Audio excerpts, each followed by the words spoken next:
إن الحمد لله نحمده ونستعينه ونستغفره ونتوب إليه ونؤمن به ونتوكل عليه ونعوذ بالله من شرور أنفسنا ومن سيئات أعمالنا من يهده الله فلا مضل له ومن يضلل فلن تجد له وليا مرشدا وأشهد أن لا إله إلا الله وحده لا شريك له ولا ضد ولا ند ولا مثيل له ولا مثال له وأشهد أن سيدنا ومولانا ومعلمنا ومرشدنا ومخرجنا من الظلمات إلى النور محمدا عبده ورسوله أرسله الله بالحق بشيرا ونذيرا وداعيا إلى الله بإذنه وسراجا منيرا فقد بلغ الرسالة وأدى الأمانة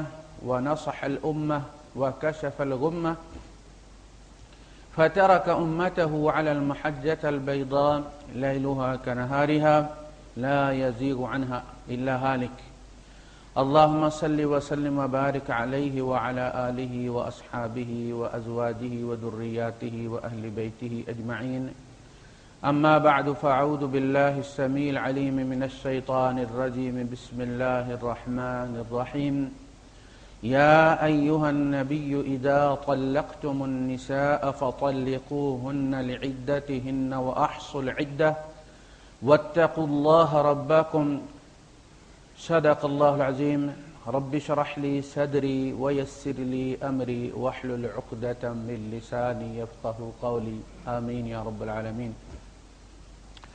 طلاق کے آداب ہمارا موضوع ہے، ایک خطبہ اس پہ ہو چکا ہے، آج ہم انشاءاللہ اس موضوع کو کوشش کریں گے کہ سمیٹ لیں۔ تو طلاق کا جو طریقہ اللہ پاک نے بتایا ہے وہ یہ ہے کہ آپ اگر مجبوری ہے، یعنی یہ کوئی کھیل نہیں ہے، یہ بڑا سنجیدہ معاملہ ہے، بہت ساری زندگیوں کا سوال اس کے ساتھ جڑا ہوا ہے، بہت سارے لوگوں کا مستقبل اس کے ساتھ جڑا ہوا ہے۔ اگر دینا ہے تو سوچو اور بار بار سوچو، اور پھر اگر اس کے سوا اور کوئی رستہ نہیں ہے، آپ دیکھیں ایک ڈاکٹر نہیں بلکہ ڈاکٹروں کا ایک پینل جو ہے وہ فیصلہ کرتا ہے کہ یہ آپریشن کرنا ہے یا نہیں کرنا۔ پہلے ایک ڈاکٹر کی رائے آتی ہے، پھر وہ لجنہ میں جاتا ہے، اور پھر ڈاکٹروں کی ایک کمیٹی ہوتی ہے، 2-4 ڈاکٹروں پہ مشتمل ہوتی ہے، اور جتنا کریٹیکل آپریشن ہوتا ہے اتنے زیادہ ڈاکٹر ہوتے ہیں، ماہرین بیٹھ کے فیصلہ کرتے ہیں کہ ابھی بھی کوئی ایگزٹ باقی ہے، آپریشن سے بچ سکتے ہیں، اور اگر ناممکن ہو بچنا تو پھر اس کا طریقہ کار طے کیا جاتا ہے، تفصیلات طے کی جاتی ہیں، اور پھر اس سے کہا جاتا ہے، تو مریض سے بھی کہا جاتا ہے کہ تیاری کرو بھائی،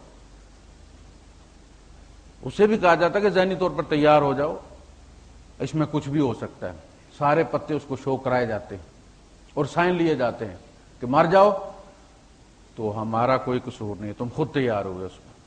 تو اس میں سوچو، غور کرو، 2-4 دوستوں میں بھی بات رکھو، عزیز و اقارب میں بھی بات رکھو، رشتہ داروں میں بھی بات رکھو کہ بھائی اس طرح سے معاملہ ہے اور اب ہم یہ کرنے جا رہے ہیں، تو اس میں اگر کوئی اور سجیشن آ جاتی ہے اچھی تو اس پہ بھی غور کیا جا سکتا ہے۔ عورت بھی ماں باپ میں، بہن بھائیوں میں جا کے بات کر لے کہ وہ جو چھیڑ چھاڑ شروع ہوئی تھی وہ تو سیریس ہو گئی ہے، آپ نے جو مجھے کمانڈ دی تھی کہ شوہر کو قابو کرنا ہے وہ تو قابو کرتے کرتے رسی توڑا گیا ہے، تو اب کوئی واپسی کا رستہ ہے، میں ہی قابو ہو جاؤں، یہی ہے ایک طریقہ کہ میں ہار مان جاؤں۔ تو سوچو، دونوں سوچیں اس چیز کو، بہرحال اگر دینا ہے تو پھر ایک طلاق دے دی جائے اور توہر میں دی جائے، وہ توہر جس میں ملاقات نہ ہو، اور پھر 3 مہینے چھوڑ دیا جائے، 3 توہر چھوڑ دیا جائے، 90 دن کے بعد، 3 مہینے کے بعد، 3 توہر کے بعد دونوں آزاد ہوں، وہ بھی اپنا گھر دیکھ لے، آپ بھی اپنا گھر دیکھ لیں۔ ایک گولی سے اگر کوئی مرتا ہے تو 3 گولیاں مارنی لازم ہے، اسراف تو اللہ پاک نے منع کیا، وہ تو دوسری تیسری تو اس صورت میں ہوگی کہ درمیان میں بات بن گئی ہے، 90 دن کے اندر کوئی آ گیا ہے اور دونوں نے اپنے اپنے پتے دیکھ لیے اور پھر فیصلہ کر لیا کہ نہیں جی ہم ریکنسیلیشن کرتے ہیں اور آپس میں صلح کر لیتے ہیں، واپس لے لی، تو اب پھر کبھی 1 2 سال 4 سال بعد 10 سال بعد جھگڑا ہوتا ہے، پھر اگر طلاق ہوتی ہے تو وہ الطلاق مرتان اب دوسری بار ہو گئی ہے، ورنہ جو حکم دیا گیا طلاق کا وہ یہ کہ 1 طلاق دو، 90 دن گزرنے دو۔ 90 دن کے بعد بھی اگر دونوں پارٹیاں بیٹھی رہتی ہیں، نہ اس کو رشتہ آتا ہے نہ اس کو رشتہ آتا ہے، ادھر بھی بیٹی دیتے ہوئے لوگ ڈرتے ہیں کہ بھائی اس نے تو جھٹ پٹ طلاق دے دی تھی تو ہماری بیٹی کوئی سونے کی بنی ہوئی تو نہیں ہے، نہیں اس کے ساتھ بھی ایسا کر سکتا ہے۔ اب لوگ اس کو بھی رشتہ دیتے ہوئے ڈرتے ہیں اور ادھر بھی رشتہ کرتے ہوئے ڈرتے ہیں۔ تو جب یہ دیکھیں گے 2 4 6 مہینے سال کہ ہماری مارکیٹ ڈاؤن ہو چکی ہے تو شاید پھر آپس میں دوبارہ سمجھوتا کر لیں، دوبارہ نکاح ہو جائے گا، رستے کھلے ہوں۔ وَمَن يَتَّقِ اللَّهَ يَجْعَل لَّهُ مَخْرَجًا،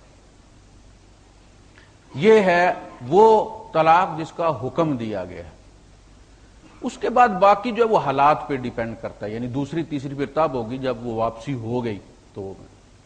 اچھا، اس میں بھی کہا گیا کہ جب تم رخصت کرو تو اس کو جو تم نے دیا ہوا ہے،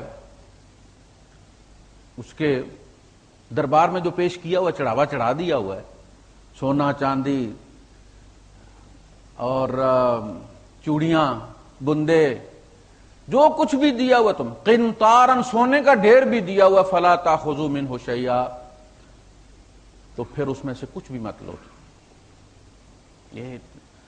یہ اچھی بات نہیں، یہ بد اخلاقی، یہ ایٹیکیٹس میں شامل نہیں ہے۔ یا تو اس کو وہ چیز لوٹا دو جو تم نے چھینی ہے، اور اگر وہ نہیں تم لوٹا سکتے تو پھر وہ مت لوٹاؤ جو تم دے چکے اسے۔ وَقَدْ أَفْضَىٰ بَعْضُكُمْ إِلَىٰ بَعْضٍ، تمہارے اندر اتنی مروت بھی نہیں، اتنی انسانیت بھی نہیں کہ کل تک جو تمہارے اتنے کلوز تھا، وَقَدْ أَفْضَىٰ بَعْضُكُمْ إِلَىٰ بَعْضٍ، تم ننگے ہو چکے ایک دوسرے کے سامنے، اتنے کلوزنس کے بعد بھی تمہارے اندر کا بنیا مرا نہیں، سمیٹنے کے چکر میں ہو تم۔ أَتَأْخُذُونَهُ بُهْتَانًا وَإِثْمًا مُبِينًا، تو اس سے مت لو، تم جو کچھ بھی تم دے چکے اسے وہ تمہاری یادیں ہیں، شاید یہ یادیں اسے پلٹا کے لے آئیں۔ اگر آخر میں آ کے تم اس طرح سے چمڑی اتارنے کی کوشش کرو گے تو تمہارے اندر کا انسان کھل کر سامنے آ جائے گا، وہ جو لبادہ تم نے اوڑا ہوا تھا وہ اتر جائے گا، پتا چلے گا کہ تمہاری اصل کیا ہے۔ وہ کہا گیا کہ اس کو وہ دیا ہوا مت لو اس سے واپس، اور کہا چلتے ہوئے کچھ اور دے دو۔ کیا بات ہے، چلتے ہوئے فَمَتِّعُوهُنَّ،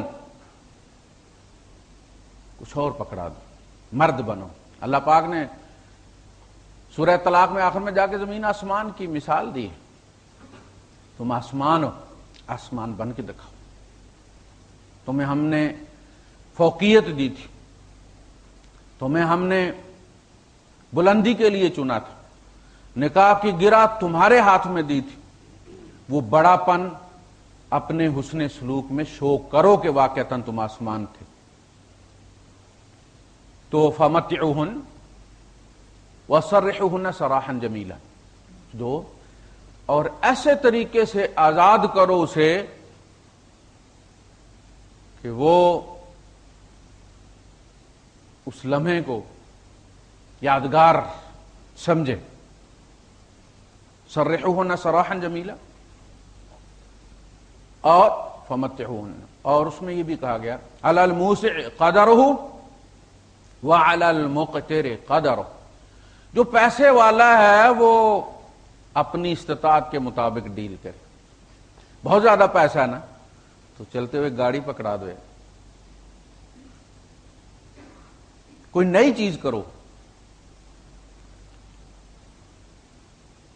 علی الموسع قدرہ وعلی المقتر قدرہ، جو غریب آدمی ہے کپڑوں کا جوڑا ہی پکڑا دو یار، یعنی یہ کم سے کم ہے، لیکن اس طرح جدا ہو جس طرح دو عزیز جدا ہوتے ہیں، دو عزیز ہستیاں جدا ہوتی ہیں، اس طرح سے یہ ہو گیا ایک مرحلہ۔ اچھا، قرآن حکیم میں سب سے زیادہ تفصیل کے ساتھ جو چیز بیان کی گئی ہے وہ یہی طلاق ہے، گھریلو معاملات، پوری تفصیل کے، صورتوں کی صورتیں، رکوعوں کے رکوع، اور سب سے زیادہ جو کنٹروورسی ہے وہ اسی طلاق پر ہے، کنفیوژن طلاق پر ہے۔ ہونا نہیں چاہیے نا، تفصیل سے بیان کرنے کا مقصد تو یہ تھا، قرآن حکیم کا جو ہے وہ ایک ایک سینٹی بڑی اہمیت رکھتی ہے، ایک ایک زیر زبر بڑی اہمیت رکھتی ہے. اگر اللہ پاک نے صورتوں کی صورتیں اور رکوعوں کے رکوع ڈسکس کیا ایک معاملے کو، تو دو باتیں، یا تو اللہ پاک اس طرح سے ایکسپلین نہیں کر سکا جس طرح سے کرنا چاہیے تھا، یہ ممکن نہیں. اللہ بات سمجھانا چاہے اور سمجھا نہ پائے، اسے لغت نہ آتی ہو، اسے وہ الفاظ چننے میں کوئی ووکیبلری اس کی جو ہے وہ اتنی کمزور ہے کہ وہ الفاظ نہیں چن سکا جو تمہیں اپیل کر سکیں یا تمہارے ذہن کو کھول سکیں، یہ ناممکن. اللہ پاک نے سب کچھ بیان کر دیا. اب ہم نے اگر اس کے ٹکڑے کر دیے تو قصور ہمارا ہے. ایک ہی بات کو اگر آپ ٹکڑا کر کے یہ جملہ نکال کے پیچھے لگا دو، ادھر والا جملہ ادھر، تو ایک تصویر کو بھی جب آپ کاٹ کے ڈسٹرب کرتے ہیں، پاؤں ادھر لے جاتے ہیں، ہاتھ ادھر لے جاتے ہیں، ایسے کر کے، اور پھر اس تصویر کو جوڑنے میں بڑی تکلیف ہوتی ہے، وہ پزلز آتے ہیں. اگر ہم سے ہی غلطی ہو تو یہ الگ بات ہے. اللہ پاک نے جو چاہا تھا وہ پوری طرح بیان کر دیا کہ بھئی یہ طریقہ ہے.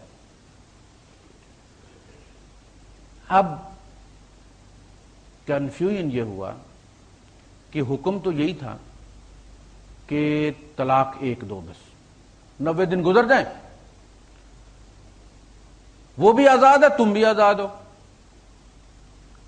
پھر نکاح کرنا چاہو رستے کھلیں، جی بسم اللہ.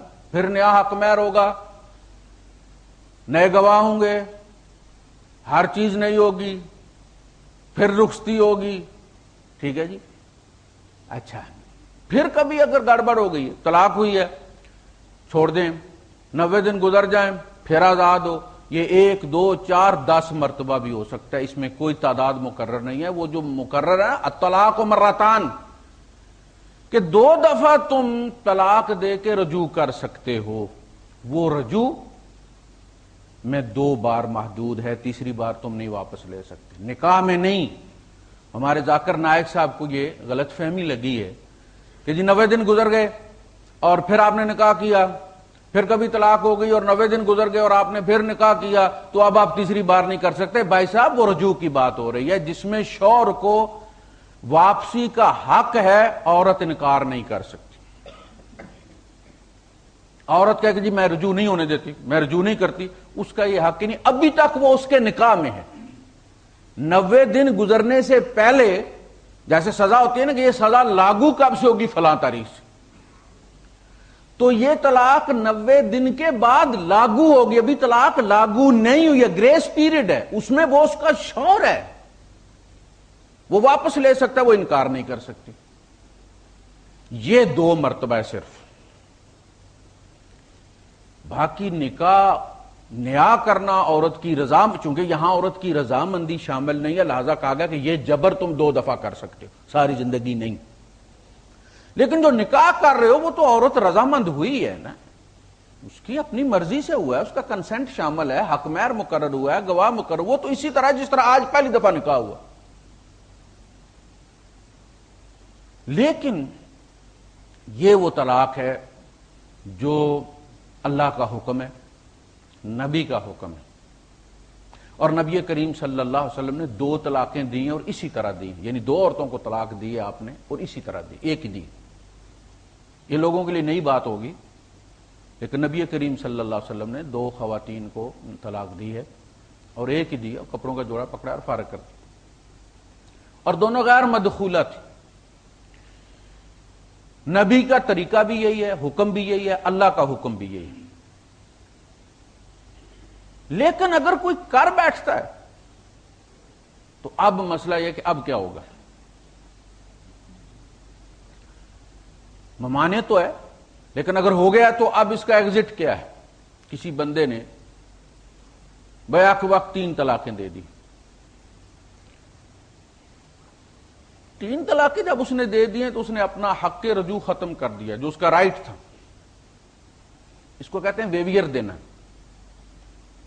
اگر بندہ 1 طلاق دے، کہے کہ جی میں نوٹس 1 طلاق دیتا ہوں، لیکن نیچے ایک جملہ ایڈ کر دے کہ میں اپنے حق رجوع سے جو ہے وہ ویویئر دیتا ہوں، اس سے دستبردار ہوتا ہوں، تو یہ 3 طلاقیں ہو گئی۔ جب حق رجوع ختم ہو گیا تو بات ختم ہو گئی، وہ بائنا ہو گئی پھر۔ تو 3 طلاق کا مطلب یہ ہے کہ بندے نے اپنا حق رجوع خود سے ختم کر دیا۔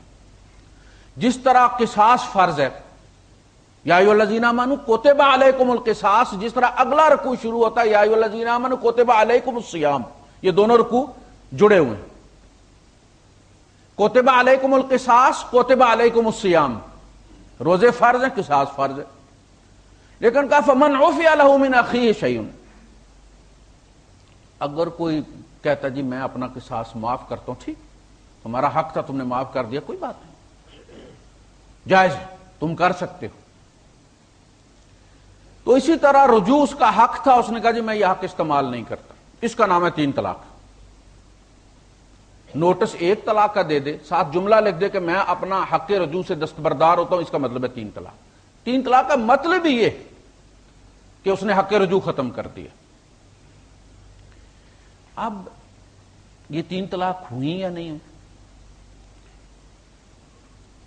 اور ایک ہوئی، یہ ہمارے یہاں تقریباً 800 سال تک ایک متفق علیہ بات رہی کہ نبی کریم صلی اللہ علیہ وسلم نے بھی نافذ کیا اس کو، اور صحابہ نے اسی پر فتویٰ بھی دیا، خلفائے راشدین نے اس پر عمل بھی کیا۔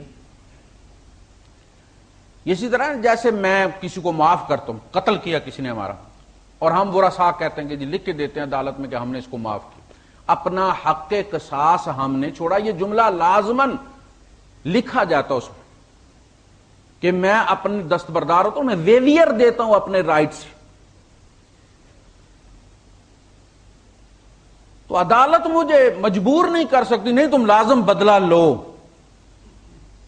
اسی طرح کہا کہ اگر ایک شوہر اپنے حق رجوع سے دستبردار ہو رہا ہے تو شریعت یہ نہیں کہ نہیں تم لازم حق رجوع جو استعمال کرو۔ 3 طلاق دی، صحابہ کے زمانے میں دی گئی، عبداللہ ابن عباس رضی اللہ تعالیٰ نے بھی اس کو نافذ کیا، لیکن وہ کس طرح، وہ انشاءاللہ آگے میں بات کروں گا۔ کہا کہ جی میں نے 1000، ایک صاحب نے کہا جی وہ میرے والد صاحب نے 1000 طلاق دے دی ہے، ایک صاحب آئے اور انہوں نے کہا جی 1000، یعنی یہ انداز تھا ان کا، 1000 طلاق۔ بھائی یہ کیا بات؟ اللہ کے رسول صلی اللہ علیہ وسلم غصے سے کھڑے ہو گئے، آپ نے فرمایا یلعب بکتاب اللہ وانا بین اظہرکم، میری موجودگی میں تم اللہ کی کتاب سے کھیل رہے ہو، یعنی اللہ نے جو حکم دیا ہے تم اس کے خلاف کر رہے ہو، اور نبی تم میں موجود ہے، تو میرے بعد تم کیا کیا چاند چڑھاؤ گے بھائی؟ میری موجودگی میں یہ کھیل ہو رہا ہے۔ اور کسی نے کہا کہ اللہ کے رسول کی گردن نہ مار دوں، تو یہ اتنا ناپسندیدہ فعل ہے۔ لیکن وہ کہتے ہیں جی کام تو اس نے غلط کیا، بدعت کی ہے، ضلالت کی ہے، اللہ کا غضب بھڑکایا ہے، نبی کا غضب بھڑکایا ہے، لیکن یہ کہ وہ نافذ ہوگی۔ اس سلسلے میں جو احادیث پیش کی جاتی ہیں، آپ اگر دیکھیں سورہ طلاق کی تفسیر تفہیم القرآن میں، تو مولانا مودودی مرحوم نے وہ سارا مواد ایک جگہ اکٹھا کر دیا، اس کے بارے میں دونوں طرف کی رائے جو ہے، یہ اس تفسیر کی اس کا ایک کمال ہے کہ بڑے غیر متعصب انداز میں وہ دونوں طرف کی رائے سامنے رکھ دیتے، پھر اپنی رائے دے دیتے کہ یہ میری رائے اور یہ میری رائے کیوں ہے۔ تو وہ ایک مجلس کی 3 طلاق کے فیور میں، ایک مجلس میں اگر 3 طلاق دے دی جائے تو 3 طلاق ہو جاتی ہے۔ اس میں جو انہوں نے احادیث لکھی ہیں اور صحابہ کے واقعات لکھے ہیں، چاروں ائمہ اس پر متفق ہیں کہ جس نے یہ کہا کہ طلقت کی ثلاثن، طلاق نافذ ہو گئی، 3 نافذ ہو گئی، اور اس کو سزا دی جائے گی، تعزیر دی جائے گی، کوئی نہ کوئی مقرر کر لیں، اب کوڑے مقرر کر لیں، کوئی جرمانہ مقرر کر لیں، لیکن بہرحال اس نے جو کام کیا ہے نافذ ہوگا۔ چاروں ائمہ کا اس پر اتفاق ہے اور اب تک ہے۔ بند کر دیں یار اس کو.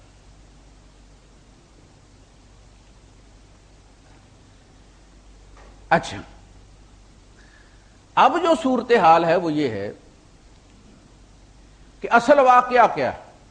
عبداللہ ابن عباس رضی اللہ جو سب سے اتھینٹک حدیث ہے اس سلسلے میں، وہ صرف اور صرف عبداللہ ابن عباس رضی اللہ تعالیٰ عنہ کی، جس میں آپ نے فرمایا ہے کہ نبی کریم صلی اللہ علیہ وسلم کے زمانے میں اور ابو بکر صدیق رضی اللہ تعالیٰ عنہ کے زمانے میں اور عمر فاروق رضی اللہ عنہ کے پہلے 2 سالوں میں 3 طلاق کو 1 طلاق سمجھا جاتا تھا، پھر عمر نے اس کو نافذ کیا.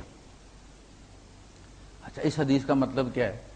اس حدیث کا مطلب دوسری حدیث سے واضح ہوتا ہے جو اسی کتاب میں ہے، اور اس میں کہا گیا ہے کہ نبی کریم صلی اللہ علیہ وسلم کے زمانے میں متع ہوتا تھا، ابو بکر صدیق رضی اللہ تعالیٰ کے زمانے میں متع ہوتا تھا، اور عمر فاروق کے ابتدائی زمانے میں متع ہوتا تھا، پھر عمر نے اس کو روک دی. دونوں حدیثیں ایک ہی قسم کے الفاظ کے ساتھ ہیں، تو اس کا مطلب ہے پھر متع بھی جائز ہے. بھائی حضور کے زمانے میں ہوتا تھا، ابو بکر کے زمانے میں ہوتا تھا، تو پھر ہمارے امامیہ صحیح کہتے ہیں نا کہ متع تو عمر نے ڈنڈے کے زور سے منع کیا، شریعت نے منع نہیں کیا. اب جو بات یہاں کہی جا رہی ہے وہ یہ کہی جا رہی ہے، حالانکہ خیبر کی جنگ میں متع اور گدھے کا گوشت دونوں چیزیں اللہ کے رسول صلی اللہ علیہ وسلم نے منع کی، لیکن یہ دونوں چیزیں عوالی میں چلتی رہیں، دیہات میں، بستیوں میں، زریبوں میں. بدو زریبوں میں رہتے تھے نا، 2 4 10 اونٹ ایک جگہ اکٹھے کر لیے اور وہاں ان کے چارے کا بندوبست کر لیا اور مہینوں کے حساب سے وہیں بیٹھے رہے. کوئی بندہ آ کے ان کو بتا رہا تھا کہ کوئی مر گیا. تو چونکہ ان تک وہ حرمت پہنچی نہیں اور لوگ اپنی روٹین کے مطابق کرتے رہے جیسے زمانے جاہلیت میں کرتے تھے. ابو بکر صدیق رضی اللہ تعالیٰ عنہ کو قانون سازی کی طرف فرصت ہی نہیں ملی. انہوں نے تو جب زمام اقتدار سنبھالی تو پتا چلا کہ مدینے کے باہر آ گئے ہیں مرتدین اور مانعین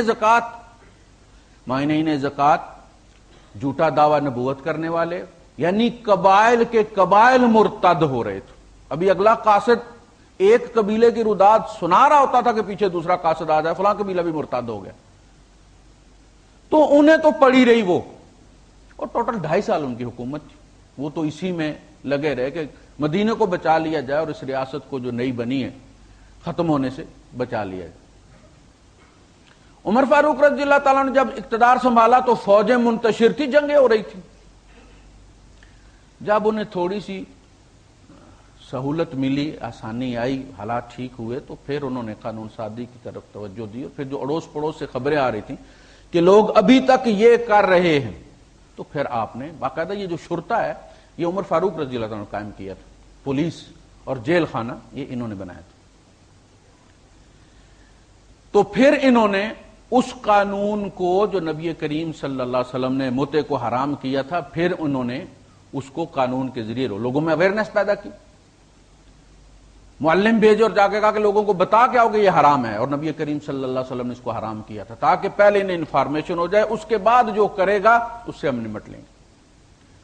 بالکل اسی طرح طلاق کا معاملہ تھا کہ لوگ اپنے رواج کے مطابق 3 طلاقیں دے کے ایک سمجھتے تھے اور یہ چل رہا تھا. اب انہوں نے کہا کہ لوگ جلدی کرنے لگے، جس میں انہیں چھوٹ تھی وہ جلدی کرنے لگے، اور اب ہم کسی کی قسم پر اعتبار نہیں کریں گے. یعنی ایک آدمی طلاق دے دیتا ہے، کہتا ہے انتی طالق البتہ. اب یہ جو بتہ کے ساتھ طلاق دیتے تھے نا، اس کا مطلب یہ ہوا کہ اگلے کی نیت پہ بات چلی گئی. بھائی البتہ سے کیا مطلب ہے تیرا؟ یعنی تجھے پکی طلاق ہے. اب پوچھے کوئی بھائی اس پکی سے کیا مراد؟ البتہ کا مطلب ہے پکی. بھائی پکی سے کیا مراد تھی تیری؟ بھائی جی میری یہ مراد تھی کہ 1 طلاق ہو گئی، میری یہ مراد تھی کہ 3 طلاقیں ہو گئی. قسم کھاؤ، یہ جو حدیث ابو رکانہ ہے اس کا تو ریفرنس بھی نہیں دینا چاہیے فتوے میں. یہ بڑی مضطرب حدیث ہے، یعنی تھوڑا بہت فرق نہیں، ایسٹ اور ویسٹ کا فرق ہے. اس میں یہ جو ابی رکانہ صاحب ہیں، ایک حدیث میں تو یہ ہے کہ ان سے کہا نبی کریم صلی اللہ علیہ وسلم نے کہ تم اپنی بیوی سے رجوع کر لو،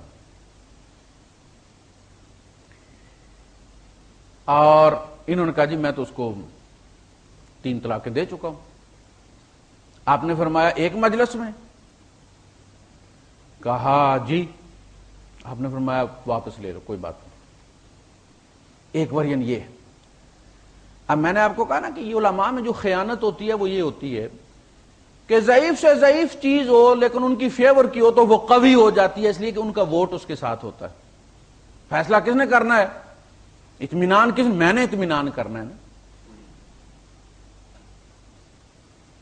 اب یہی ابو رکانہ ہے، یہ دوسری حدیث یہ کہتی ہے کہ اللہ کے رسول صلی اللہ علیہ وسلم کے پاس پشیمان ہو کر آئے۔ پہلی میں کیا ہے کہ حضور نے انہیں بلایا اور ان سے کہا کہ اپنی بیوی سے رجوع کرو۔ وہ پشیمان نہیں ہوئے بلکہ حضور نے حکم دیا اپنی پہلی بیوی سے رجوع کرو، اس لیے کہ اس کو چھوڑ کے انہوں نے جو دوسری بیوی کی تھی نا اس کا بھی الگ قصہ ہے۔ اور یہ جو ہے نا کہ بھائی وہ دوسری جگہ نکاح کرے اور پھر وہ دونوں میاں بیوی کی طرح رہیں، یہ اسی عورت کی وجہ سے شرط، اس لیے کہ انہوں نے شادی کی اور اس نے آگے حضور کے دربار میں کہہ دیا یہ نہ مرد ہے۔ اب ان کے بچے تھے، جب وہ بچے تھے تو پھر تو گڑبڑ ہو گئی نا، ان بچوں کا جو ہے وہ نسب مشکوک ہو گیا۔ تو اللہ کے رسول صلی اللہ علیہ وسلم نے ان کے بچے بلائے مجلس میں، عدالت میں، اور صحابہ سے کہا کہ کیا تم ان بچوں میں ابو رکانہ کی مشابہت پاتے ہو؟ ان کا جی بالکل ملتے ہیں۔ تو یہ بات کلیئر ہوگی کہ یہ نامرد نہیں، یہ عورت جان چھڑانے کے لیے الزام لگا رہی ہے۔ تو آپ نے اس سے کہا کہ بی بی اب اگر یہ تمہیں طلاق دے بھی دینا تو پہلے شوہر کے پاس نہیں جا سکتی جب تک کہ اب تو اس عدالت میں آ کے یہ اقرار نہ کرے کہ یہ مرد ہے اور اس نے قوت مردانگی کا اظہار تیرے ساتھ کیا ہے۔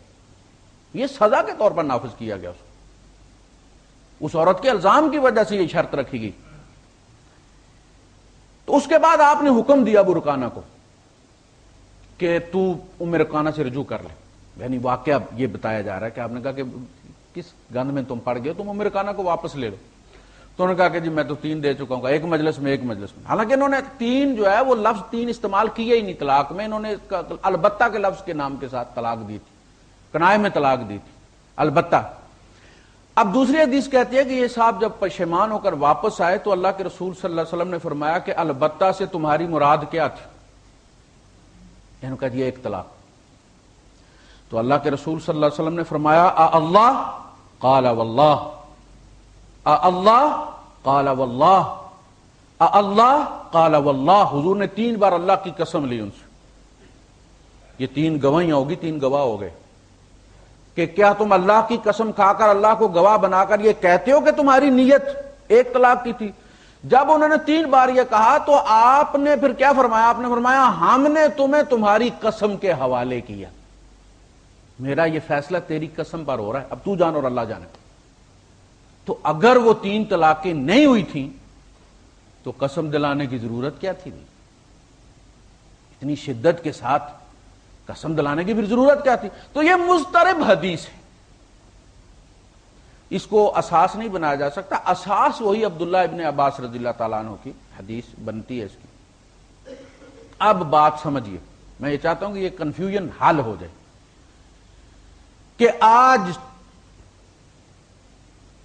مراکش اور تیونس سے لے کر یہ ہمارا اس طرف کا مغرب کی جانب ہمارا اینڈ ہے اسلامی دنیا کا، اور اس طرف انڈونیشیا اور ملائیشیا اینڈ ہے ہمارا۔ سوائے 3 ملکوں کے، پاکستان، بنگلہ دیش اور افغانستان کو چھوڑ کر باقی سارے اسلامی ممالک کی عدالتوں میں 3 طلاق کو ایک سمجھا جاتا ہے۔ یہاں کی عدالت بھی ایک مجلس میں 3 طلاقیں دی گئی ہوں تو وہ ایک اس کو کنسیڈر کرتے ہیں۔ کیوں؟ جبکہ سب کے اماموں کا اتفاق ہے اس پر۔ یہاں والے مالکی ہیں، سعودیہ والے حنبلی ہیں،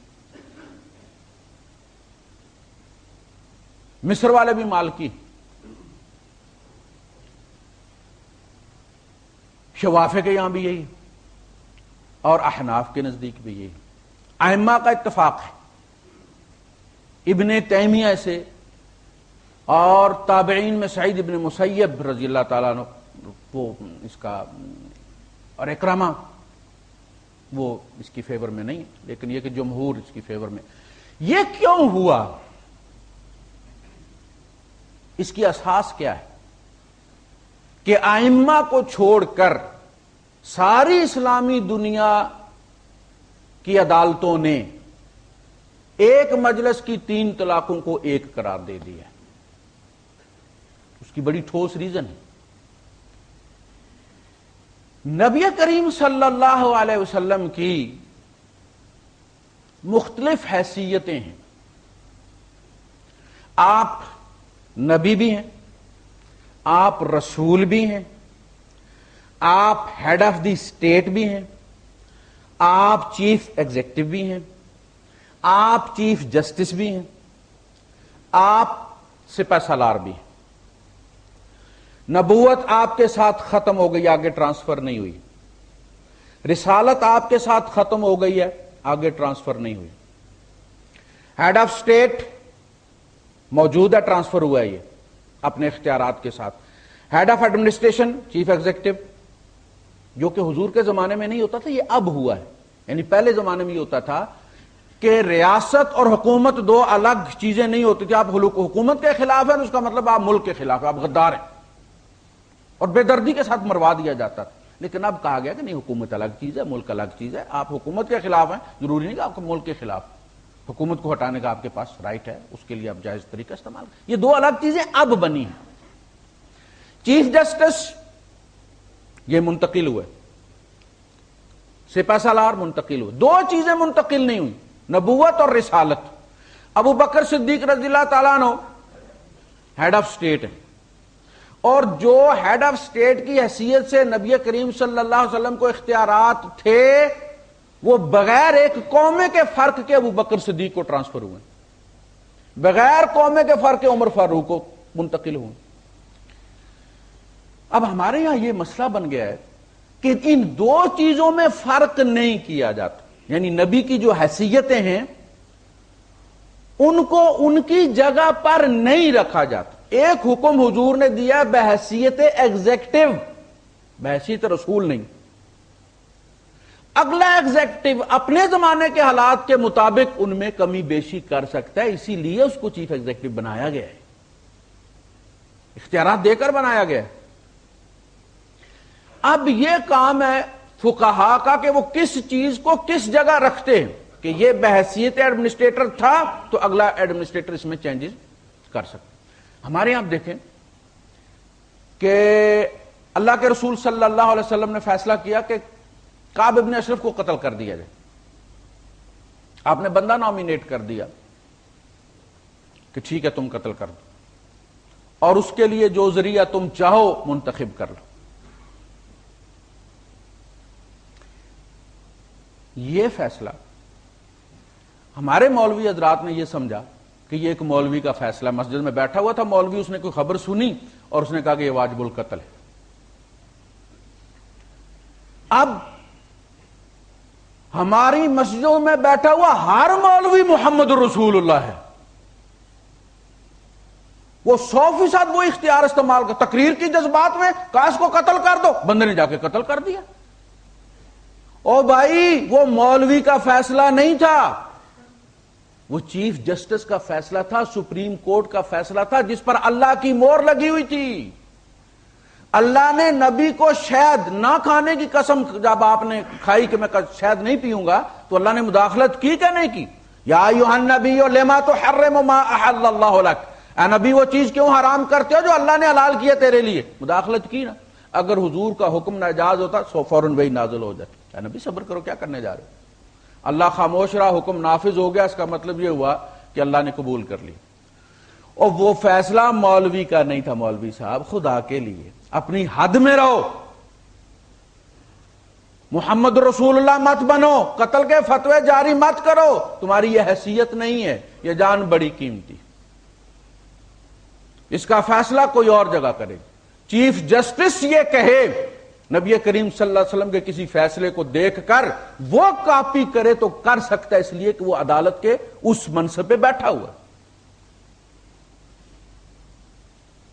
یا تو اپنے کو اٹھا کے نبی کے برابر لے گئے ہیں، یا نبی کو نیچے لا کر اپنے محلے کی مسجد کا امام بنا دیا انہوں نے، حضور کے فیصلے کو مولوی کا فیصلہ سمجھا۔ اب دیکھنا یہ ہے کہ نبی کریم صلی اللہ علیہ وسلم نے جو فیصلہ کیا وہ کس حیثیت میں کیا، اور جس حیثیت میں کیا اسی حیثیت والا اس کو چھیڑ سکتا۔ ایک پارلیمنٹ نے قانون بنایا، اگلی پارلیمنٹ میں چاہے بندے اے ٹو زی سارے بدلی ہو جائیں، پارلیمنٹ ہو، اگلی پارلیمنٹ وہ قانون بدلی کر سکتی، یونین کونسل نہیں کر سکتی، ضلع کونسل نہیں کر سکتی، اس ادارہ وہی ہوگا۔ تو جس حیثیت سے آپ نے اس حکم کو نافذ کیا، دیکھیے جو بات پتہ چلتی ہے وہ یہ ہے کہ یہ بطور سزا نافذ کیا گیا،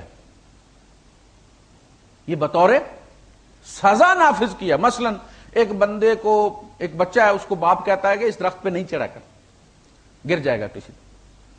اچھا وہ باہر نکلا اور اس نے دیکھا کہ بیٹا جو ہے وہ چڑھا ہوا تھا اور اب پھسل گیا اور پکڑ کے لٹکا ہوا اور گگی بدی ہوئی ہے، اور کہتا بچاؤ، اور وہ کہتا لٹکا رہا،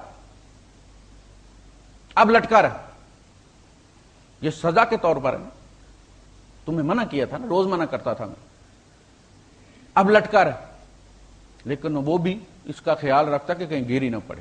ایک نظر اس کی ہوتی ہے اس کہ جب وہ سمجھتا کہ اب اس کی حد سے جا رہا ہے تو پھر سہارا دیتا۔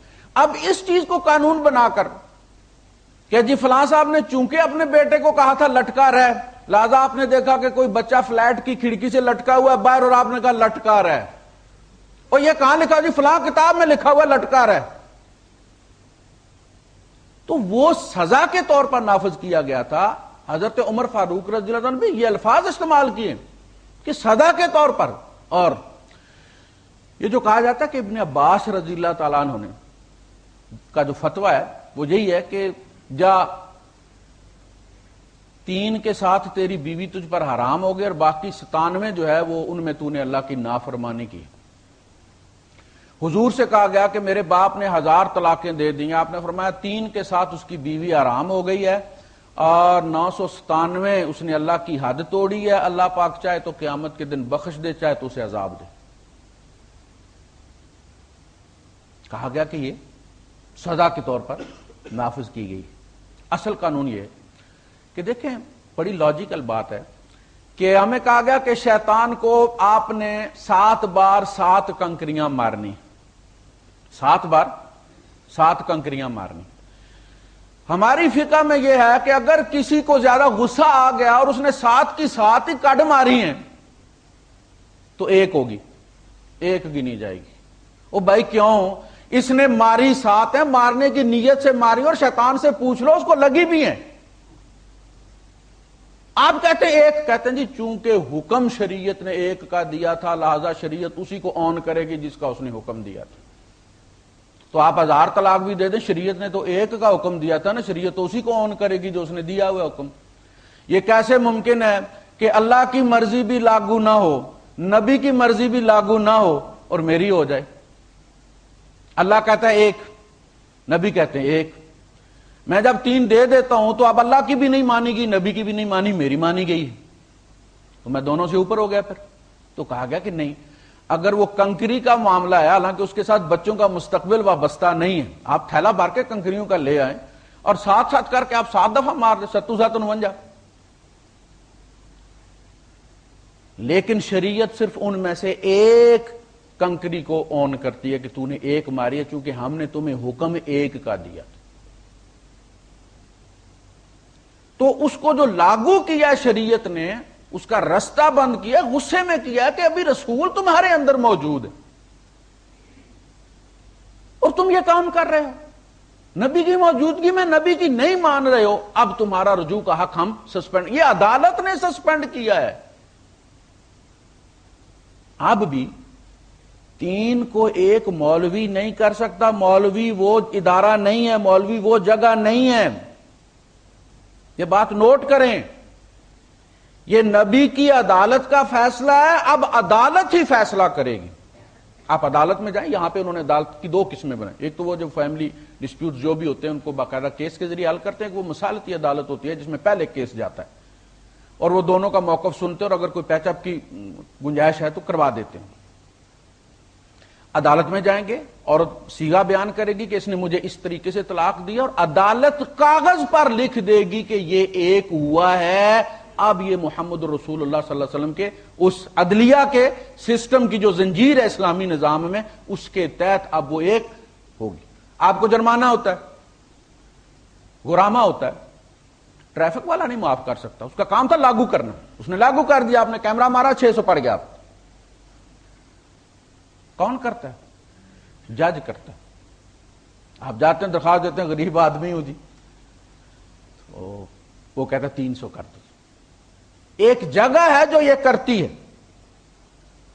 ٹریفک پولیس کا جو چیف ہے اس نے جرمانہ بھرا ہے,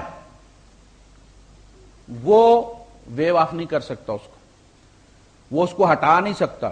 اس سے کم تنخواہ لینے والا ایک جج یہ کام کر سکتا, وہ مواطن بھی نہیں ہے سوڈان کا. یہ انسٹیٹیوشن کی بات ہے. مولوی وہ جگہ نہیں ہے. یہ ہماری بدقسمتی ہے کہ ہم میں سے ہر بندہ یہ سمجھتا ہے کہ وہ جو فتویٰ دے دیتا ہے وہ, اب یہ بندے کو کنفیوز کرنے, میں نے فتویٰ دے دیا لیکن میں لاگو نہیں کروا سکتا. ابن عباس رضی اللہ تعالیٰ عنہ کے پاس جب کیس آیا تو آپ نے غور کیا, آپ نے ادھر دیکھا ادھر دیکھا, سوچا.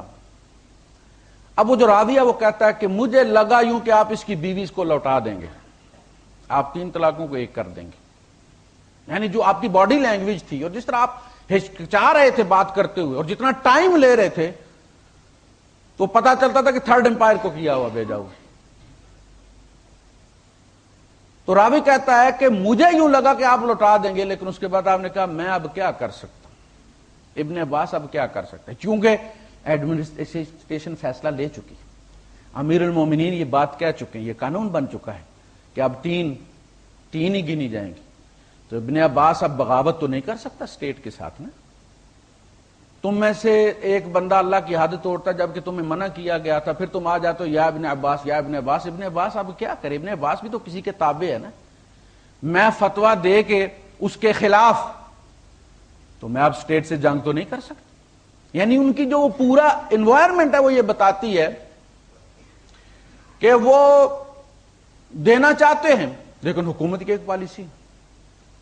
اچھا, اب چونکہ حکومتیں آئیں, ایک سلسلہ ہمارا تسلسل سے چلا, اور ان میں سے کسی حکومت نے بھی اس میں دوبارہ تبدیلی کی کوئی ضرورت محسوس نہیں کی کہ اس کو ریوزٹ کیا جائے, حالات کے مطابق چلتا رہا. اور اس زمانے میں چونکہ مولویوں کی ائمہ کی گرفت عوام پر بہت زیادہ مضبوط تھی, اب کمزور ہو گئی. اس کی ایک تو وجہ یہ ہے کہ ہمارا انٹریکشن زیادہ ہو گیا دنیا میں. ہم سفر نہ بھی کریں تو وہ جو مولانا گوگل ہے نا, وہ پوری دنیا میں گھما دیتا ہمیں پل میں. تو انٹریکشن کی وجہ سے ایک کاسموپولیٹن فقہ وجود میں آ گئی ہے. اب لوگ دوسری فقہ پر عمل کرتے ہوئے ہچکچاتے نہیں ہیں. احناف کے اندر دوسری جماعت مکروہ ہے, اور مکروہ تحریمی ہے, عادت بنا لی جائے تو حرام ہے. لیکن آپ دیکھیں گے کہ دوسری جماعت میں 2 عربی ہوتے ہیں اور میرے خیال میں 70 پاکستانی کھڑے ہوتے ہیں. عادت ہو گئی ہے نا. ایک فقہ کے ساتھ جب آپ کا انٹریکشن ہوتا ہے تو آہستہ آہستہ بیریئر ٹوٹ جاتے ہیں. اسی طریقے سے جب 8 تراویح کے بعد باہر نکلتے ہیں تو عرب میرے خیال میں 8-10 ہوتے ہیں, باقی 4 صفحے پاکستانیوں کی باہر نکلتی ہیں. وہ بیریئر ٹوٹ گیا نا. اس زمانے میں علماء کی گرفت اتنی مضبوط تھی کہ حکومت کے لیے وہ پارلیمنٹ کا کام دیتے تھے. قانون پر بحث مباحثہ امام ابو حنیفہ رحمۃ اللہ علیہ کی مجلس میں شورا میں ہوتا تھا. ایک مسئلہ آتا تھا, جس طرح ہمارے یہاں پارلیمنٹ میں ڈیبیٹ ہوتی ہے اور ڈیبیٹ نہیں بھی ہوتی فوراً حکومت کروا لیتی ہے اپنا کام, وہاں جب ایک مسئلہ آتا تھا اس کے بارے میں ساری احادیث اکٹھی کی جاتی تھی. ایک حدیث پہ فیصلہ نہیں, اس موضوع سے متعلق جتنی حدیث ہوتی تاکہ تصویر مکمل ہو کہ اصل میں واقعہ کیا ہوا ہے، اور اس واقعے کو دیکھ کے دیکھا جائے کہ جس وقت وہ واقعہ وہ جن حالات میں ہوا کیا وہ حالات اب موجود ہیں۔ آپ دیکھتے ہیں کہ امام ابو حنیفہ رحمۃ اللہ علیہ اور امام یوسف اور امام محمد کے درمیان آپ کہتے ہیں کہ 90% جو ہے وہ فیصلے امام ابو حنیفہ کے ان دونوں ائمہ نے بدل دیے، لیکن چونکہ دونوں ان کے شاگرد ہیں لہذا کوئی فرق نہیں پڑا، اور اس کو فقہ حنفی کہتے ہیں، اگرچہ 90% فیصلے بدلی کر دیے گئے۔ کیوں بدلی کر دیے گئے بھائی؟ اتنی غلطیاں کر دی امام ابو حنیفہ نے 90%، اور انہوں نے بدلی کر دیے 20 سے 25 سال 30 سال کے اندر اندر، اور اب تو بھائی صاحب 1200 سال گزر گئے، اس کے بعد ایک دم دنیا سلو موشن پہ لگ گئی ہے، کوئی چینجز نہیں آئی۔ حالانکہ اب تو یہ حالت ہے کہ گھنٹے گھنٹے کے بعد تبدیلی ہوتی ہے، اب تو چینجز بہت جلدی ہو رہی ہیں نا۔ اصل مسئلہ یہ ہے کہ حکومتیں اتنی تیزی کے ساتھ تبدیل ہوئیں، حکومت تبدیل ہوئی، قوانین تبدیل ہوئے، بادشاہ کا مزاج تبدیل ہوا، ان قوانین کو دیکھتے ہوئے نئے قوانین جو اس کے بائی لاز تھے وہ انہوں نے پھر تبدیل کی۔ اور آپ دیکھیں اگر آپ کی جمہوری حکومتیں جلدی جلدی بدلی ہوتی ہیں تو قوانین بھی جلدی جلدی بدلی ہوتے ہیں۔ کتنی جھٹپٹ آپ کی 2-3 ترمیمیں ہو گئی، مارشل لا کا دور 20 سال رہے نا، کوئی ترمیم نہیں ہوتی۔ تو ان کے یہاں تبدیلیاں چونکہ حکومتیں بدلی اور یہ سلسلہ چلا۔ اب جن علاقوں میں مولوی آ گئے نا قابو، 3 ملک ہیں جہاں مولوی نہیں سنتے کسی کی، اپنی کرتے، ہر مولوی اپنی مسجد میں امام ہے، امام ابو حنیفہ ہے، یہاں تک کہ چاند دیکھنے کی ذمہ داری بھی مولوی کو سونپ دی گئی ہے، حالانکہ اس کی فیلڈ ہی نہیں ہے۔ چاند دیکھنے کا کوئی طریقہ خاص بتایا نہیں جاتا فقہ کی کتابوں میں کہ ایک ٹانگ پہ کھڑے ہو کے دیکھا جائے یا فلاں طرف کر کے دیکھا جائے یا ایک آنکھ بند کر کے دیکھا جائے۔ اور یہ ماہرین کا کام ہے بھائی، جو سال کا کیلنڈر آپ کو بنا دیتے ہیں اور پورے 11 مہینے آپ اس پر آنکھیں بند کر کے عمل کرتے ہیں، ایک مہینہ آپ کو شک پڑ جاتا کہ یہ صحیح نہیں دیکھیں گے، اور جتنے مولویوں کی نظر گئی ہوئی ہوتی ہے سارے آپ اکٹھے کر دیتے ہیں دوربین کے سامنے۔ یہ تقدس دینے کی وجہ، جس چیز آپ قرآن پڑھتے ہیں مولوی انٹر نہ ہو تو تقدس آتا ہی نہیں، صبح سے پڑھ پڑھ کے آپ ہی اب گئے، مولوی آئے گا تو دعا کرے گا۔ اب مولوی آیا، ایک انوائرمنٹ بن گئی، مقدس ہو گئی چیز کہ جی یہ جو ہم نے یہ مجلس مقدس ہو گئی ہے صرف مولوی صاحب کے آنے سے، جیسے جاگ لگاتے ہیں، مولوی کی جاگ لگانی۔ 3 ملک ہیں جہاں مولوی حضرات کسی کے قابو میں نہیں۔ جن ممالک میں حکومت کی ہولڈ، ایڈمنسٹریٹر کی ہولڈ مضبوط ہوئی ہے، انہوں نے ایڈمنسٹریشن نے فیصلہ لے لیا، وہ عمر فاروق رضی اللہ تعالیٰ کے فیصلے کو اگلے ایڈمنسٹریٹر نے بدلی کر دیا، ان کا جی عدالت میں بھیج۔ عدالت نے حالات دیکھے اور اس کو اٹھا کے کہاں رکھا۔ دیکھیے پوزیشن تبدیل ہوتی ہے۔ ہمارے یہاں ایک دفعہ سپریم کورٹ نے کہا تھا میجسٹریٹ سے کہ آپ جوڈیشل میجسٹریٹ ہونا چاہتے ہیں یا انتظامی میجسٹریٹ بننا چاہتے ہیں۔ یہ 2 الگ سیکشن تھے، پہلے یہ اے سی اور ڈی سی کے اندر ہوتے تھے، تو ان سے کہا گیا کہ آپ آزاد عدلیہ ہے لہذا آپ ہائی کورٹ کے تابع ہیں، اور آپ ادھر جانا چاہتے ہیں یا ادھر۔ ایڈمنسٹریشن میں پیسے زیادہ تھے، کچھ لوگوں نے لکھ دیا کہ ہم ادھر جائیں گے، کچھ نے کہا جی ادھر جائیں گے۔ انہوں نے کیا کیا، انہوں نے کہا کہ یہ طلاق جو ہے یہ عقد ہے، یہ کنٹریکٹ ہے، سمجھ لگی؟ اس کو انہوں نے یہاں سے اٹھا کے کنٹریکٹ سیکشن میں لے گئے اور جو قوانین کنٹریکٹس پہ لاگو ہوتے ہیں وہ اس پر لاگو کر دی۔ آپ جائیں یہاں پہ جو قسم ہے نکاح کی، وہاں لکھا ہوا ہے سوشل کنٹریکٹس سیکشن۔ یہ ایک آپ کا اجتماعی معاہدہ ہے۔ یار آپ نے کام بھی چھوڑنا ہے تو پہلے طے ہوتا کہ 2 مہینے پہلے تم نوٹس دو گے، اور اگر ہم تمہیں نکالیں گے تو 2 مہینے پہلے نوٹس دیں گے، نوٹس نہیں دیں گے 2 مہینے کی تنخواہ تمہیں دیں گے۔ تو اس کو کہا عقد۔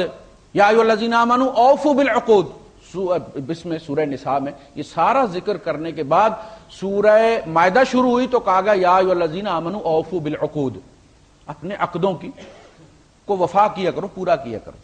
تو یہ اس کو لے گئے کنٹریکٹس میں. اب کنٹریکٹس میں دونوں پارٹیوں کے مفادات ہوتے ہیں, وہ کوئی ٹیبل کرسی نہیں ہے بھائی صاحب, وہ ایک زندہ عورت ہے, اس کے مفادات ہیں, اس کے چھوٹے چھوٹے بچے ہیں, ان بچوں کے مفادات جڑے ہوئے ہیں, ان کی زندگیاں داؤ پہ لگی ہوئی ہیں. عام ڈرائیور جو ہے وہ آپ مخالفوں کی وہ دے گئے نا پولیس والے لسٹ, اس میں دیکھیں عام بندہ ٹیکسی چلاتا ہوا پکڑا جائے, عام ڈرائیور, تو اس کے لیے جرمانہ ہے اور اس کے پوائنٹس ہیں. عام تمہاری اپنی گاڑی ہے بھائی, جو مرضی ہے کرو, لیکن یہ کہ یہ جو تم 4-5 جانوں کے ضامن بن گئے ہو نا, ان کے لیے الگ قوانین ہے, ایکسٹرا ایفیشنسی چاہیے. تو وہ بچے ہیں, وہ لپٹ لپٹ کے ماں سے رو رہے, ماں کہتی بیٹا میں نہیں رہ سکتی, میں تمہارے ابو نے مجھے طلاق دے دی, اور وہ لپٹ نہیں امی نہیں آپ رہیں گے, آپ نے ہم پلیز امی آپ رہیں, اور رو رہے ہیں. کہتے نہیں, ایک تو یہ کہ انہیں باپ پہ بڑا غصہ آتا جو ان سے ان کی ماں جدا کر, اور دوسرا وہ اسلام جس کے اندر کوئی رحم نہیں ہے, جسے یہ احساس نہیں ہے, جو پتہ نہیں جانتا ہی نہیں ہے کہ جب بچوں سے ماں جدا ہوتی ہے اور ہمیشہ کے لیے جدا ہوتی ہے تو ان پہ کیا گزرتی. تو انہوں نے کہا کہ نہیں جی, جب اتنی پارٹیوں کے مفادات اس میں ہرٹ ہوتے ہیں تو اس کو اس طرح کسی ایک بندے کی مرضی پہ نہیں چھوڑا جا سکتا کہ وہ کک مار کے جناب علی اتنے انسانوں کا جو ہے وہ مستقبل خون کر دے. تو انہوں نے کہا نہیں, وہ 3 والی شرط اپنی جگہ پہ, 3 بار, وہ کہتے ہیں کہ 3 بار 3 طلاقیں دینا یہ جائز ہے. ایک بار میں 1 طلاق دی جا سکتی ہے, جس طرح ایک بار میں 1 کنکری ماری جا سکتی. بار بھی فرض ہے, کنکری بھی فرض ہے. وہ کہتے ہیں طلاق الگ ہے, بار الگ فرض ہے, جیسے وقت الگ فرض ہے, نماز الگ فرض ہے. ان الصلاۃ کانت علی المؤمنین کتابا موقوتا. تو وہ کہتے ہیں نہیں صاحب, آپ ایک بار میں ایک طہر میں ایک ہی طلاق آپ کی اون کرتا ہے اسلام, اس لیے کہ اسلام نے آپ کو حکم 1 طلاق کا دیا تھا, اور قانون اللہ کا نافذ ہوگا, حکم اللہ کا نافذ ہوگا, تیرا تھوڑی نافذ ہوگا. تو نے غلطی کی ہے, تیری غلطی کی سزا ان 5-7 معصوموں کو کیوں دی جائے. تو وہ اصل تبدیلی کہاں آئی ہے کہ ایڈمنسٹریشن نے فیصلہ کیا کہ اس کو آپ عبادات میں سے اٹھائیں اور اس کو کنٹریکٹس کے شعبے کو منتقل کریں, اور اس پہ وہ سارے قوانین لاگو کریں جو کنٹریکٹ پہ ہوتے ہیں. یار آپ مکان کرائے پہ لیتے ہیں, ایک ٹیننسی آپ فارم بناتے ہیں, اس میں اگر وہ کا تو آپ کورٹ میں چلے جاتے ہیں کہ جی اس نے سال کا کیا تھا, 6 مہینے کے بعد ہمیں کہہ رہا نکل رہو, کیا کریں ہم. کورٹ کہتی ہے تم 6 مہینے موت سے رہو, اور کرایہ ہم کو دو, تم سے نہیں لیتا نا, تم ہم کو جمع کراتے رہو, نکلو نہیں. اب یہ کچھ نہیں کر سکتے. شریعت یہ کہتی ہے کہ بھائی ٹھیک ہے, آپ نے معاہدہ کیا, اس معاہدے کو پورا کرو. معاہدہ توڑنے کا ایک طریقہ شریعت نے بتا دیا تھا نا, تفصیلی بتایا تھا, کیوں توڑا تم نے. ہونا تو یہ چاہیے کہ ایک بھی نہیں ہونی چاہیے. آپ جب نماز میں غلطی کرتے ہیں تو آپ سے کہا جاتا ہے کہ آپ کی 1 رکعت ہو گئی ہے, 3 کوئی نہیں ہوئی, وہ ساری نماز جاتی ہے بھائی. وضو فرض ہے نا, وضو ٹوٹ گیا تو کہا گیا کہ وضو ٹوٹنے سے پہلے جو آپ کی 3 رکعتیں تھیں وہ ہو گئی ہیں, ساری گئی ہے بھائی, کچھ بھی نہیں ہوئی. تو انہوں نے عدالت میں باقاعدہ اس کو اٹھا کے کنٹریکٹس کی لسٹ میں ڈالا, اور کہا گیا کہ اب جو عہد پر, معاہدے پر جو قوانین لاگو ہوتے ہیں وہ دونوں پارٹیوں پہ لاگو ہوں گے. اور انہوں نے وہ تبدیلی کر دی جو عمر فاروق رضی اللہ سزا کے طور پہ نافذ کیا تھا, اور نبی کریم صلی اللہ علیہ وسلم نے جو نافذ کیا تھا سزا کے طور پر نافذ کیا تھا, ورنہ نبی اللہ کے حکم کے خلاف نہیں کرتے. وہ تعزیرن کیا تھا, وہ تعزیر ہٹا دی عدالتوں نے. اور آپ کو میں ایک بات بتا دوں, اگر آپ کے ملک میں اسلام نے کبھی آنا ہے نا, آج نہ سی 100 سال بعد, تو ہمیشہ عدالت کے ذریعے آئے گا.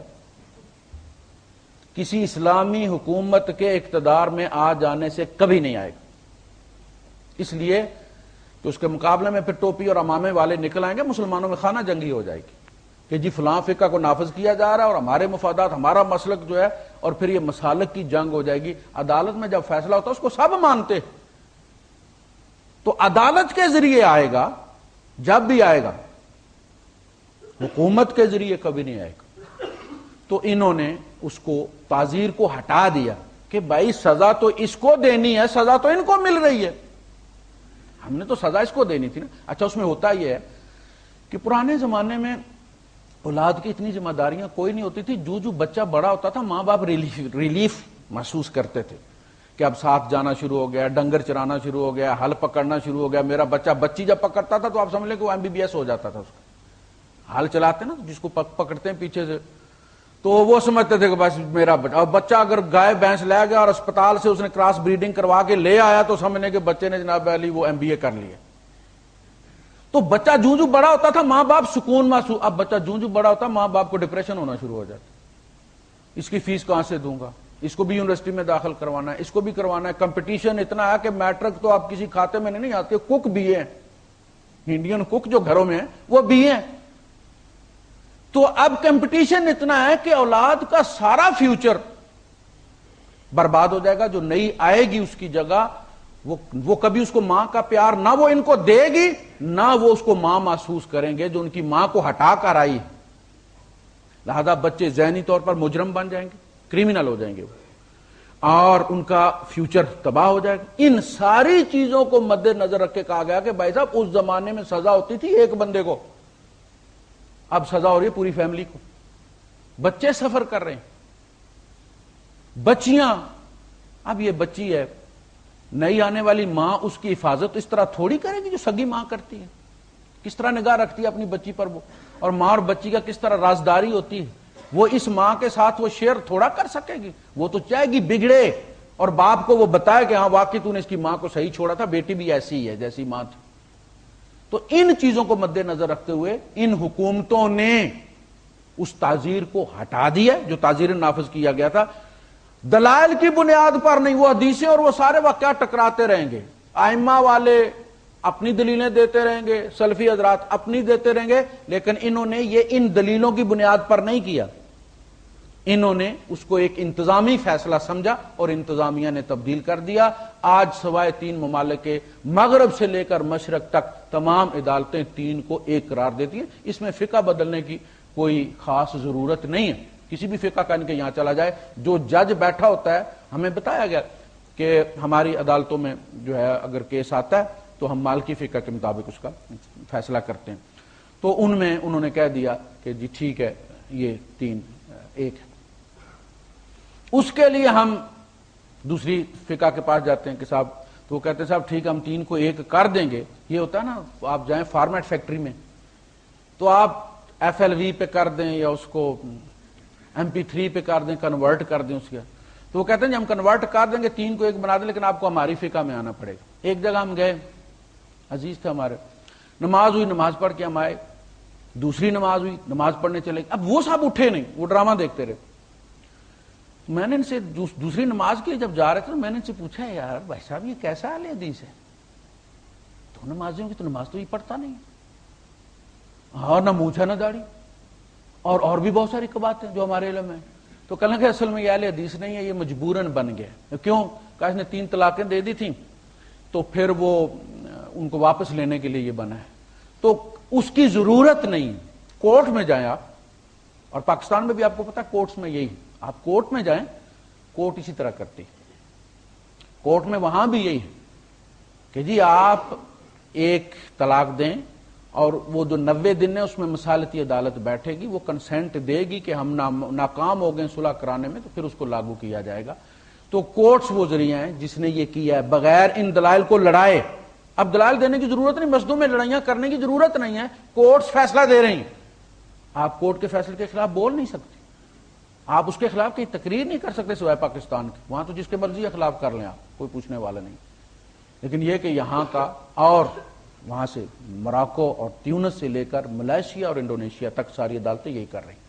اور اس کے لیے انہوں نے, میں نے عرض کیا کہ انہوں نے قانون میں تبدیلی کی اور اس کو باقاعدہ کانٹریکٹس کی لسٹ میں لے کر چلے گئے, اور وہاں انہوں نے دونوں پارٹیوں کے مفادات کا خیال کر کے انہوں نے کہا کہ جی شریعت نے کہا تھا نا یہ طریقہ ہے, ہم وہ شریعت کے طریقے کو لاگو کرتے ہیں. تمہاری غلطی ہے, تم نے غلطی کی ہے, ہم اس کو تسلیم نہیں کرتے, ہم اون کرتے ہیں صرف 1 طلاق کو جس کا حکم اللہ نے دیا. بڑی لاجیکل بات ہے, کوئی لڑائی والی بات نہیں. اسی طرح ہمارے یہاں ہماری فقہ میں اگر دیکھا جائے یہ ساری چیزیں موجود ہیں کہ کوئی بندہ رجوع نہیں کرنا چاہتا تو وہ عدالت اسے کہہ سکتے کہ رجوع کرو. اور کہا یہ گیا کہ اگر وہ پھر بھی راضی نہیں ہوتا تو عدالت کہتی ہے کہ ہم تمہاری طرف سے رجوع کرتے, رجوع ہو گئے, آپ اس کے پابند ہو گئے, یہ عدالت کا فیصلہ ہے. قاضی کے اختیارات آپ دیکھیں, نکاح کہاں ہوتا ہے؟ نکاح رجسٹر ہوتا ہے نا، حکومت اس کو اون کرتی ہے، حکومت اس کا کاغذ دیتی ہے نا، نکاح نامہ آپ پیش کرتے ہیں تو آپ کو بیوی کا ویزا ملتا ہے۔ آپ بندے پاکستان سے وزٹ پر منگا کر پیش کر دیں کہ ان آدمیوں کے سامنے جناب ہم نے نکاح پڑھایا تھا، اور مولوی صاحب پیش کر دیں اور کہیں یہ مولوی صاحب نے نکاح پڑھایا تھا، اور وہ بیان دے دیں تو اس کو تسلیم نہیں کرتے، کہتے ہیں ڈاکومنٹ لاؤ۔ گورنمنٹ کا گورنمنٹ نے آن کیا تھا یا نہیں کیا تھا؟ رجسٹر ہوا کہ نہیں ہوا؟ جب رجسٹر ہو گیا تو وہاں سے خارج بھی ان کی مرضی اور قانون کے مطابق ہوگا نا، میری مرضی اور قانون۔ دیکھیں یہاں لائسنس بنانا آسان ہے، لائسنس سے جان چھڑانا مشکل ہے۔ اگر کوئی کینسل کروانا چاہتا نا اپنا لائسنس، یہ بندہ کلیئر کرو، اس نے 10 سال پہلے بندہ اٹھ کر جو کہتے بندہ پیش کرو، اس کا پاسپورٹ پیش کرو، اس کا پتاکہ پیش کرو، کینسلیشن کے پیپر پیش کرو، کلیئر کرو فائل پہلے تو۔ اسی طرح جب نکاح رجسٹرڈ ہو گیا تو اب جس اتھارٹی میں رجسٹر ہوا ہے اسی کے لاز اینڈ بائی لاز کے تحت وہاں سے وہ خارج ہوگا، تم اسے خارج نہیں کر سکتے۔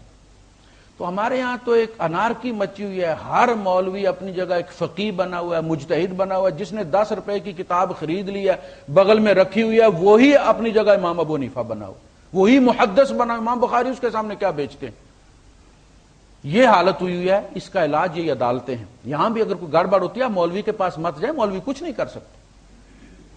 آپ عدالت میں جائیں کہ جی ہمارے ساتھ یہ ہو گیا ہے، عدالت آپ کو لکھ کے دے، اسی دن لکھ کے دے لے گی، 1-2 تاریخیں بگتائے گی، گواہ منگا لے گی اور آپ کو لکھ کے دے دے گی کہ آپ کی یہ 3 نہیں ہوئی، آپ کی 1 ہوئی ہے، وہ آپ کے پاس رہے گی اور آپ رجوع کر لیں۔ تو یہ اس کا طریقہ کار ہے۔ دلائل کی بنیاد پر سنتے سنتے میری عمر بھی آدھی صدی سے زیادہ ہو گئی